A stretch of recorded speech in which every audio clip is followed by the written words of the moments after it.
नमस्कार। चलिए आज बैटरी के अंदर छिपी एक प्रॉपर्टी को समझते हैं, इसका इंटरनल रेजिस्टेंस। इसकी शुरुआत एक सवाल से होती है, आखिर क्यों एक नई बैटरी भी हैवी लोड पर जवाब दे जाती है। ऐसा इसलिए होता है क्योंकि इसकी दो वैल्यूज हैं। एक है इसकी आइडियल एनर्जी यानी ईएमएफ और दूसरी है इसका एक्चुअल आउटपुट। और इस पावर ड्रॉप का असली कारण है सेल का अपना इंटरनल रेजिस्टेंस। इसका मतलब सर्किट को जो वोल्टेज मिलता है वो बैटरी की बताई गई पावर से हमेशा कम होता है। ये जो वोल्टेज का नुकसान है वो इस इंटरनल रेजिस्टेंस की वजह से सेल के अंदर ही हो जाता है। तो सवाल ये है कि इस छिपी हुई ताकत को नापा कैसे जाए। इसके लिए एक बहुत ही खास डिवाइस की जरूरत होती है और वो डिवाइस है पोटेंशियोमीटर। इसी से हम ईएमएफ, पोटेंशियल डिफरेंस और इंटरनल रेजिस्टेंस तीनों को नापते हैं। इसमें एक लंबा यूनिफॉर्म तार होता है जो हाई इलेक्ट्रिकल रेजिस्टेंस वाले खास मटेरियल से बना होता है। ये डिवाइस एक बहुत ही शानदार प्रिंसिपल पर काम करता है। इस तार पर वोल्टेज सीधे सीधे लंबाई पर निर्भर करता है।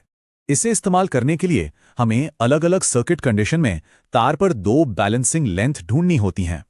देखिए, जब सर्किट ओपन होता है तो बैटरी का ईएमएफ L1 नाम की लंबाई के प्रोपोर्शनल होता है। और जब सर्किट में एक रेजिस्टर जोड़ते हैं तो पोटेंशियल डिफरेंस V एक छोटी लंबाई L2 के प्रोपोर्शनल होता है। सबसे जरूरी बात यह है कि अब हम इन दोनों लंबाइयों का इस्तेमाल करके इंटरनल रेजिस्टेंस निकाल सकते हैं। लंबाइयों का ये रेशियो इस सिंपल से फॉर्मूला से छिपे हुए इंटरनल रेजिस्टेंस R को सामने ले आता है। लेकिन लैब के बाहर असल जिंदगी में ये सब जानना क्यों जरूरी है? चलिए एक प्रैक्टिकल उदाहरण देखते हैं। सोचिए, कड़ाके की ठंड वाली सुबह में कार स्टार्ट करने की कोशिश कर रहे हैं। ठंड से बैटरी का इंटरनल रेजिस्टेंस बढ़ जाता है।